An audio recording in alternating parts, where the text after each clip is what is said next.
The interesting avenues of investigation have become so convoluted as to be almost impenetrable to newcomers.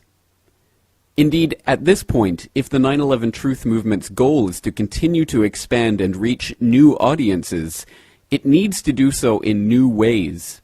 People who have not yet been exposed to, or not yet been convinced by, the ample evidence of extreme physical anomalies on that day, from the controlled demolitions of the towers to the very unusual events at the Pentagon and in Pennsylvania. If people are not interested in that evidence, or even the evidence that has been thoroughly documented by people like Webster Tarpley about the drills that were going on at the exact same time as the events that they were representing, then what is another way to get people into this? Of course, the investigation into the physical anomalies of that day is still of prime importance, but the research into those physical anomalies has now become so voluminous, so convoluted and impenetrable to outsiders or newcomers to the movement, that the impression is given that only credentialed experts could possibly decipher what really happened on that day. Likewise, many other avenues of investigation have been exhaustively explored by painstaking researchers like Webster Tarpley, who has done some of the best research on the drills that were taking place on that day that simulated the very events that were happening in real time. But it seems to me that there is another avenue for investigation, one that's often overlooked, yet in fact is one of the easiest to understand at a basic level, and one that offers an extremely fruitful area of investigation. In fact, perhaps the base of all serious criminal investigations on events of this magnitude. People have often heard the refrain, "follow the money," and of course an event like this is absolutely no different, even if you were to believe the official fairy tale of what happened on 9/11. You would still have to admit that following the money is of prime importance. In fact, one of the most important things that we can do to try to unravel what really happened on that day. Unless, of course, you listen to the 9/11 Commission. Yes, of course, the 9/11 Commission says that, don't worry, go back to sleep. There's nothing interesting to look at if you're interested in the financing of 9/11. Here's a quote directly from Chapter 5 of the 9/11 Commission report. Quote, "To date, the U.S. government has not been able to determine the origin of the money used for the 9/11 attacks. Ultimately, the question is of little practical significance. Al-Qaeda had many avenues of funding. If a particular funding source had dried up, Al-Qaeda could have easily tapped a different source or diverted funds from another project to fund an operation that cost $400,000 to $500,000 over nearly 2 years." End quote. Yes, it's of very little practical significance where Al-Qaeda got the money for the attacks from, because Al-Qaeda could have gotten that money from many places, because Al-Qaeda has many different sources of funding, and since Al-Qaeda can get that money from many different sources, we don't have to investigate how Al-Qaeda got that money. Does anyone else get the impression that perhaps the 9/11 Commission report had come to certain conclusions about who did finance the attacks before the report was even written? Yes, I thought so. Well, let's explore some of the very troubling issues related to the 9/11 financing and hopefully, ultimately, come to a better understanding of how the attacks were perpetrated and by whom. And today we'll start with one of the most obvious and basic examples of how one individual stood to make $4.5 billion off of this horrific and tragic loss of life. Silverstein, a commercial real estate tycoon with international political connections, acquired a 99-year lease on the World Trade Center complex in the spring of 2001. Throughout the summer, he reworked the insurance policies on his new property, making sure that it was covered for acts of terrorism. Explicit in the lease agreement was Silverstein's right to rebuild the complex if it were destroyed. After 9/11, Mr. Silverstein fought his insurers in court to obtain double his policy limits for the destruction of his property, maintaining that the double hijacking constituted 2 disasters caused by terrorists, not just one. He won, and was awarded over $7 billion, a magnificent return on his original $15 million investment. Not long after the disaster, Lower Manhattan saw banners like this one. Although they were idolized as cathedral-like symbols of power and triumph that pierced the New York skyline, the Twin Towers were big money losers for the Port Authority of New York. They cost millions a year to equip with the basics: electricity, water, heat, air conditioning, sewage, and even oxygen, being airtight. As modern communications connected traders from all corners of the globe, tenancy in the Twin Towers continued to drop. The towers presented another problem. Decades ago, their steel beams had been sprayed with fireproof asbestos, a cancer-causing material banned from use in building in the mid-1980s. Although the World Trade Center complex was given several waivers, it was expected to clean up its act. But to remove the asbestos from every supporting beam in the Twin Towers would have been almost undoable. Quotes for this cleanup ran over $1 billion, and no insurance company was willing to bear the cost. An urban renewal project of unfathomable proportions. Given the tower's issues and problems, September 11th proved an unexpected bonanza. The Trade Center was built in the 1960s to revive a rundown area of New York, and 40 years later, urban renewal could again take place. 2 white elephants were removed, and a brand new complex is in the works. The full height of the new Freedom Tower will soar to 1,776 feet.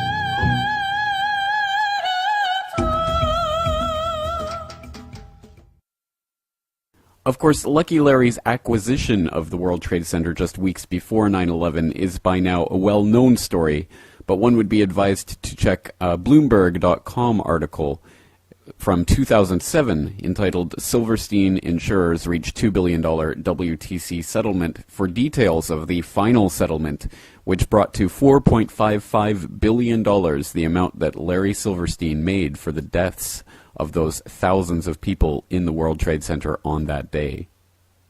As I say, that story is fairly well known, but another story which is not so well known comes from a report from the Populist Party, populistamerica.com, from April 5th, 2007, Giuliani versus the Firefighters. This article reads in part, quote, Giuliani's cult hero status went untarnished and unchallenged until he decided to decline an invitation to the International Association for Firefighters Forum, open to all presidential candidates for Q&A. Mainstream news then picked up on the story and exposed the contention between the former mayor and the real heroes, the New York firefighters, who lost so many of their friends and compatriots in the attacks of that day. All was not well in Oz, and finally someone had alluded to the mask shadowing the truth. A great rift exists between Giuliani and the one group America assumes to be his staunchest allies. What did Giuliani do that so outraged the firefighters and their families that they would still hold such a grudge against him 5 years later? One cannot understand the source of this contention unless one has done some real and difficult research into the events of that day. In November 2001, our members were continuing the painful but necessary task of searching Ground Zero for the remains of our fallen brothers and the thousands of innocent citizens that were killed, because precious few of those who died in the terrorist attacks had been recovered at that point. Prior to November 2001, 101 bodies or remains of firefighters had been recovered, and those on the horrible pile at Ground Zero believed they had just found a spot in the rubble where they would find countless more that could be given proper burial. Nevertheless, Giuliani, with the full support of the Fire Commissioner Thomas von Essen, decided on November 2nd, 2001, to sharply reduce the number of those who could search for remains at any one time. There had been as many as 300 firefighters at a time involved in search and recovery, but Giuliani cut that number to no more than 25 who could be there at once. Here is where the mainstream falls short in their reporting. Why would Giuliani all of a sudden forcefully remove firefighters from the pile, and in such a way that resulted in a brawl between the NYPD and NYFD? What the mainstream press will never dig into or question is, why did Giuliani place more importance on cleaning up the pile than in taking a slow retrieval approach to accessing the bodies of firefighters, police, and emergency workers still trapped in the wreckage of those buildings? Though 2 months later, chances were that no one was still alive, many still clung to the hope that loved ones would be dug out of the devastation of those destroyed buildings. Families wanted a chance for closure, bodies of their loved ones returned so that they could honor them with a proper memorial and burial. The firefighters believed that the city went to a scoop and dump policy because they were in a rush to retrieve gold. The fact is that the mayor's switch to a scoop and dump coincided with the final removal of tens of millions of dollars of gold, silver, and other assets of the Bank of Nova Scotia that were buried beneath what was once the towers. Once the money was out, Giuliani sided with the developers that opposed the lengthy recovery effort and ordered the scoop and dump operation so they could proceed with redevelopment. With his training as district attorney for New York, Giuliani knows from his prosecutor days that the first rule of a criminal investigation is in cordoning off a crime scene and preventing the tampering or removal of any piece of evidence within that area. Usually officers are put in place to prevent the eradication, removal of, or disruption of anything within that scene. Surely the events of September 11, 2001 constitute the most egregious, barbaric, terroristic, and criminal act ever perpetuated on American soil. End quote. Now, as that article details in some length, the issues of Giuliani and the crime scene of Ground Zero in the weeks and months following 9/11 involve not only the criminal act of tampering with the evidence of that crime scene, which included, as we've detailed in previous episodes of the Corbett Report podcast, preventing even volunteer teams of researchers from studying the remains of those towers to try to come to a better understanding of how they collapsed, instead making the sole purpose of the entire operation on Ground Zero that of dismantling the pile and getting rid of the evidence as quickly as possible. And here we have another missing clue as to why this may have happened. And according to the firefighters, at any rate, it's because of the tens of millions and, according to some reports, billions of dollars of gold which were hidden underneath the World Trade Center and which had to be removed as quickly as possible. Now, there are unsubstantiated theories on the internet that the billions of dollars that were hidden in the various vaults under the World Trade Center complex may have been tampered with on the day of 9/11 as the attacks were taking place. That, in fact, 9/11 may have had elements of a gigantic bank heist. Now, again, I can't vouch for the validity of these reports, but I do think they're interesting and worth looking into as another possible clue on the 9/11 money trail. But one very real and very important 9/11 money trail clue came out not on 9/11, but on 9/10. On that day, Donald Rumsfeld made a cold and calculating announcement that, in fact, the Pentagon had lost $2.3 trillion. Again, that's $2.3 trillion with a T, which represented about the same amount of money for the entire federal budget of the same year. How $2.3 trillion could go missing from the Pentagon has never been accurately explained. To get more details of this story, let's listen to the following news report. Pentagon, the day before 9/11, Secretary of Defense Donald Rumsfeld declared war, not on foreign terrorists. The adversary is closer to home. It's the Pentagon bureaucracy. He said money wasted by the military poses a serious threat. In fact, it could be said that it's a matter of life and death. Rumsfeld promised change, but the next day, the world changed. And in the rush to fund the war on terrorism, the war on waste seems to have been forgotten. My 03 budget calls for more than $48 billion in new defense spending. More money for the Pentagon when its own auditors admit the military cannot account for 25% of what it already spends. According to some estimates, we cannot track $2.3 trillion in transactions. $2.3 trillion, with a T. That's $8,000 for every man, woman, and child in America. To understand how the Pentagon can lose track of trillions, consider the case of one military accountant who tried to find out what happened to a mere $300 million. We know it's gone, but we don't know what they spent it on. Jim Minery, a former Marine turned whistleblower, is risking his job by speaking out for the first time about the millions he noticed were missing from one defense agency's balance sheets. Minery tried to follow the money trail, even crisscrossing the country looking for records. The director looked at me and he says, "Why do you care about this stuff?" It took me aback, you know. My supervisor asked me why I care about doing a good job. So he was reassigned and says officials then covered up the problem by just writing it off. They got to cover it up. That's where the corruption comes in. They've got to cover up the fact that they can't do the job. The Pentagon's Inspector General partially substantiated several of Minery's allegations, but could not prove officials tried to manipulate the financial statements. 20 years ago, Pentagon employee Franklin C. Spinney made headlines exposing what he calls the accounting games. He's still there, and although he does not speak for the Pentagon, he believes the problem has gotten worse. Those numbers are pie in the sky. The books are cooked routinely year after year after year. Retired Vice Admiral Jack Shanahan commanded the Navy's Second Fleet the first time Donald Rumsfeld served as Defense Secretary. With good financial oversight, we could find $48 billion in loose change in that building without having to hit the taxpayers. In the 2.5 minutes since this report began, the Pentagon has spent nearly $2 million, and it may never know where 25% of those tax dollars went.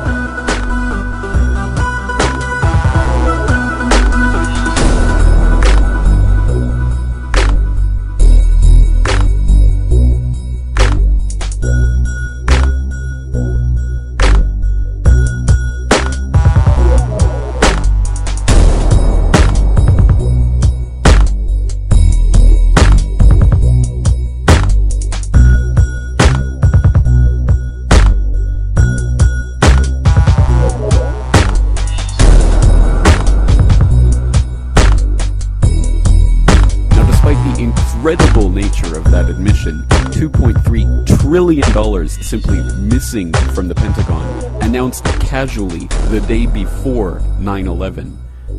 It was never followed up on in the controlled corporate media, who had other agendas to cover after, of course, the events of that day. One brief bright ray of hope occurred in 2005 when Representative Cynthia McKinney grilled Donald Rumsfeld during the House hearings on the 2006 budget for the U.S. Department of Defense. Let's listen to McKinney as she questions Rumsfeld on the missing trillions and hear Rumsfeld's pathetic response. I thank the gentleman, the gentlelady from Georgia, Ms. McKinney. Oh, thank you, Mr. Chairman. Mr. Secretary, I watched President Bush deliver a moving speech at the United Nations in September 2003, in which he mentioned the crisis of the sex trade.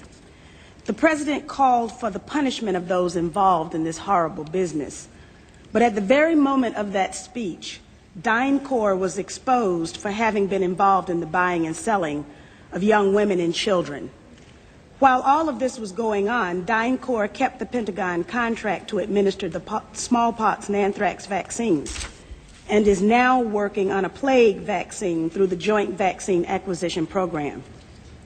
Mr. Secretary, is it policy of the U.S. government to reward companies that traffic in women and little girls? That's my first question. My second question, Mr. Secretary, according to the Comptroller General of the United States, there are serious financial management problems at the Pentagon, to which Mr. Cooper alluded. Fiscal year 1999, $2.3 trillion missing. Fiscal year 2000, $1.1 trillion missing. And DOD is the #1 reason why the government can't balance its checkbook. The Pentagon has claimed year after year that the reason it can't account for the money is because its computers don't communicate with each other. My second question, Mr. Secretary, is who has the contracts today to make those systems communicate with each other? How long have they had those contracts? and how much have the taxpayers paid for them? Finally, Mr. Secretary, after the last hearing, I thought that my office was promised a written response to my question regarding the 4 war games on September 11th. I have not yet received that response, but would like for you to respond to the questions that I've put to you today, and then I do expect the written response to my previous question, hopefully by the end of the week. Thank you, Representative. First, the answer to your first question is no. Absolutely not. The policy of the United States government is clear, unambiguous, and opposed to the activities that you described. The second question. Well, how do you explain the fact that DynCorp and its successor companies have received and continue to receive government contracts? I would have to go and find the facts, but there are laws and rules and regulations with respect to government contracts, and there are times that corporations do things they should not do, in which case they tend to be suspended for some period.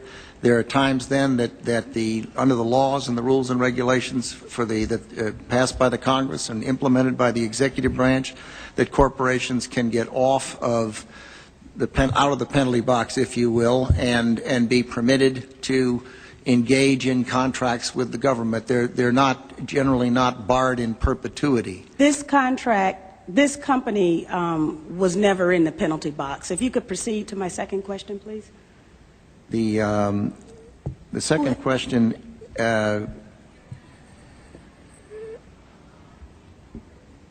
I've forgotten what the second question was. I think Ms. Jonas knows it. Okay.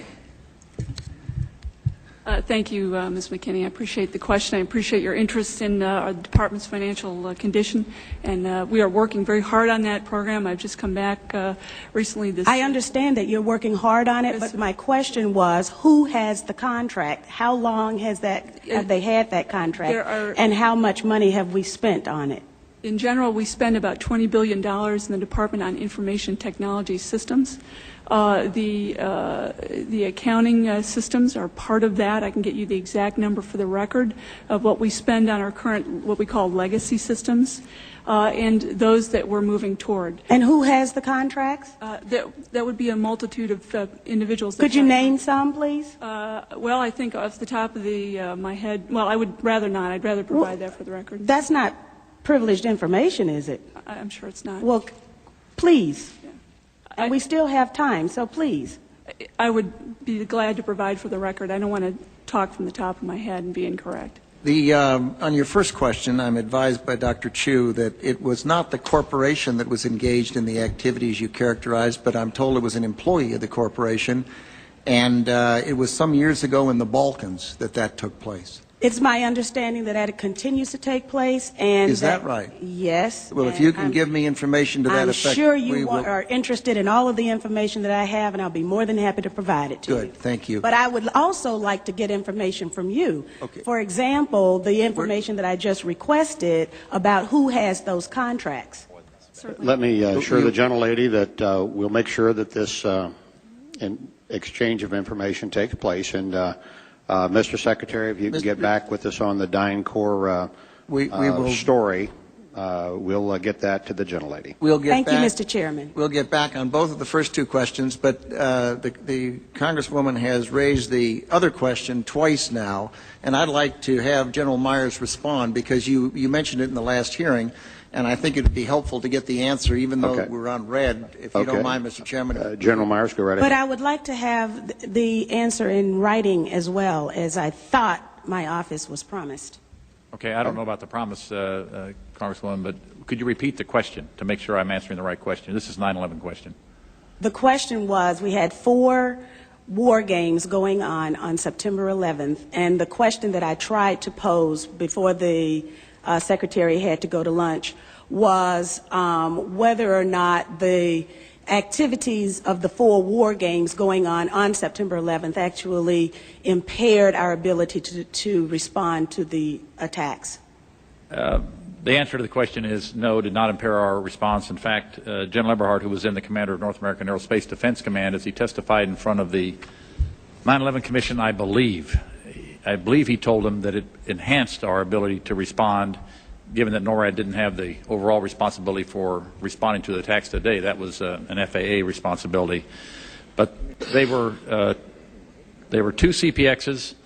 There was one Department of Justice exercise that didn't have anything to do with the other three, and there was an actual operation ongoing because there was some Russian bomber activity up near Alaska. So let me ask you this then: who was in charge of managing those war games? And in general, why don't you give the best answer you can here in a short period of time, and we'll. The gentlelady wants to get a written answer anyway, and then we can move on to other folks. The important thing to realize is North American Aerospace Defense Command was responsible. These are command post exercises. What that means is all the battle positions that are normally not filled are indeed filled. So it was an easy transition from an exercise into a real-world situation. It actually enhanced the response. Otherwise, it would take somewhere between 30 minutes and a couple of hours to fill those positions, those battle spaces, with the right staff officers. Mr. Chairman, begging your indulgence, was September 11th declared a National Security Special Event Day? I'd have to look back. I do not know.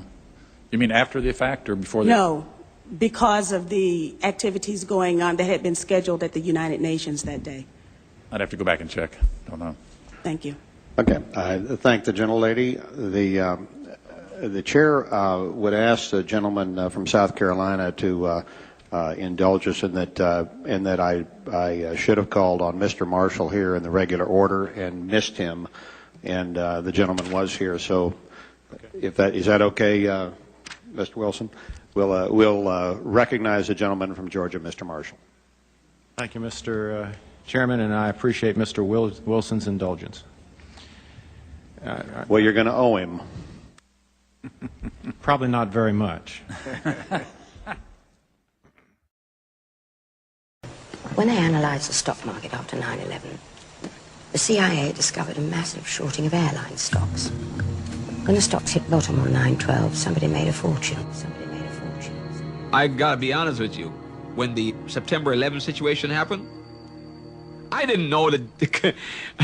And I must say, and I wanna say this because I want to take it lightly. It's not a light situation. It's a devastating act. It was really a bad thing. It was one of the worst things I've seen in my lifetime, you know. But I will tell you, and every trader will tell you, who was not in that building and who was buying gold and who owned gold and silver, that when it happened, the first thing you thought about was, well, how much is gold up? The first thing that came to mind was, my God, gold must be exploding. Fortunately for us, all our clients were in gold. So when it went up, they all doubled their money. Everybody doubled their money. It was a blessing in disguise. Devastating, crushing, heart-shattering, but on a financial sense, for my clients that were in the market, they all made money. Now, I wasn't looking for this type of help. But it happened. When the U.S. bombed Iraq back in 1991, the price of oil went from $13 to $40 a barrel, for Christ's sake. Now, we couldn't wait for the bomb to start raining down on Saddam Hussein.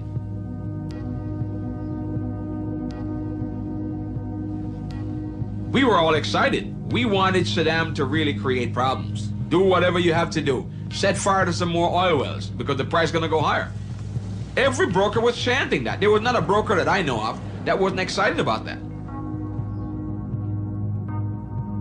This was a disaster. This was something that was, you know, catastrophe happening, bombing, wars. In devastation, there is opportunity. Opportunity, opportunity, opportunity, opportunity, opportunity. A put option is a bet that a stock price is going to fall. If one were to put a single put option contract on American Airlines at $30 a share and the stock fell to $18, one could purchase 100 shares at $18 and immediately sell them for $30, netting a profit of $12 a share. This is exactly what happened on a far larger scale with many companies around the world on 9/11. The levels of options purchased the week of 9/11 were more than 6 times higher than normal. A former member of the German parliament, then responsible for oversight of the German Secret Service, estimated that profits by insider traders were $15 billion. Wall Street analyst Phil Erlinger was the first to spot the suspicious trades. What I see is prior knowledge.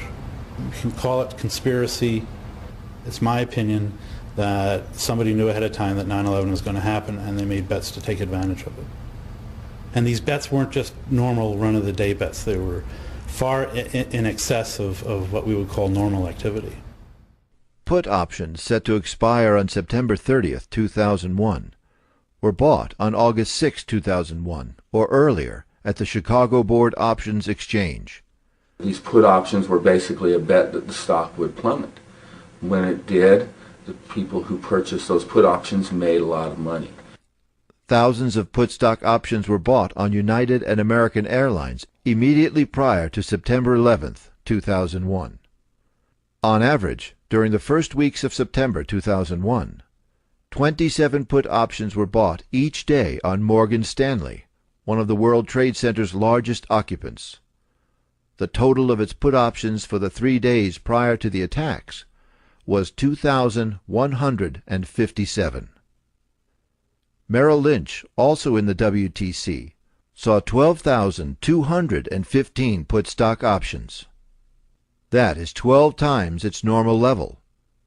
Between September 6th and 7th, Chicago Board Options Exchange saw 4,744 put option contracts with United Airlines and only 396 call options. On September 10th, put options for American Airlines totaled 4,516 versus 748 call options. In addition, these trades were not only occurring in our country, but around the world. There is no chance that all or even most of the trades were placed by Osama bin Laden or Al-Qaeda.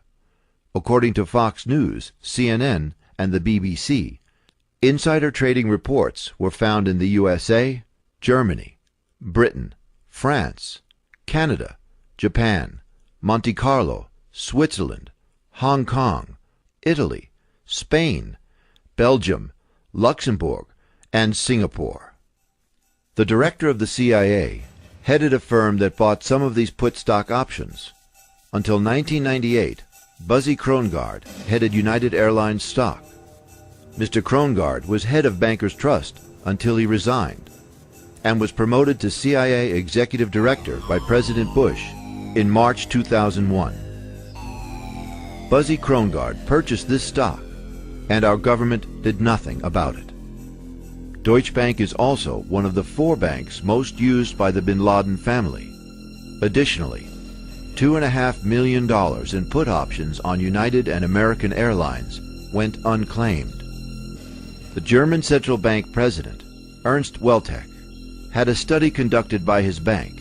It indicated, quote, "There are ever clearer signs that there were activities on international financial markets that must have been carried out with the necessary expert knowledge in industries such as gold, oil, airlines, and insurance companies."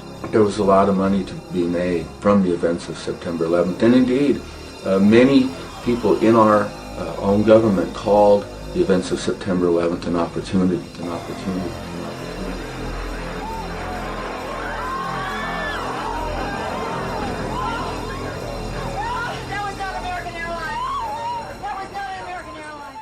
The firm used to place the put options on United Airlines stock was managed until 1998 by the man who is now the number 3 executive director position at the CIA. A.B. Buzzy Krongard became vice chairman of Bankers Trust when the 2 firms merged, and his new position was to oversee private client relationships.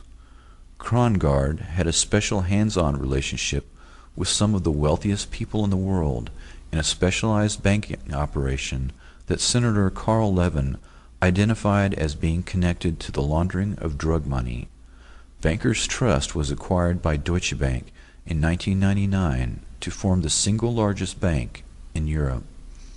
Before 9/11, Kevin Ingram, an executor for Bankers Trust Deutsche Bank, pled guilty to laundering money to finance terrorist operations for groups linked to Osama bin Laden. Deutsche Bank has been a favorite of the bin Laden family and was connected to the hijackers and their support network.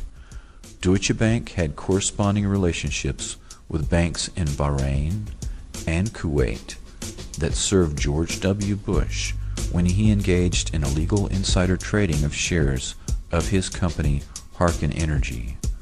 Both banks, Kuwait Finance House and Faisal Islamic Bank of Bahrain, had dealt with Al-Qaeda and bin Laden.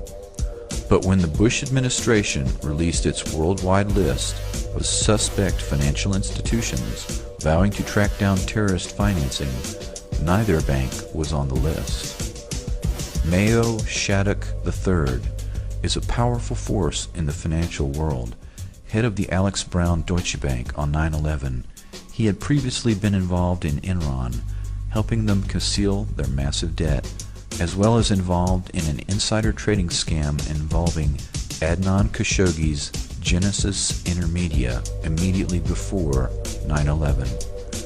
He was midway through a 3-year, $30 million contract as head of Alex Brown when the attacks came, and under his management, some of the illegal trades on United Airlines were placed.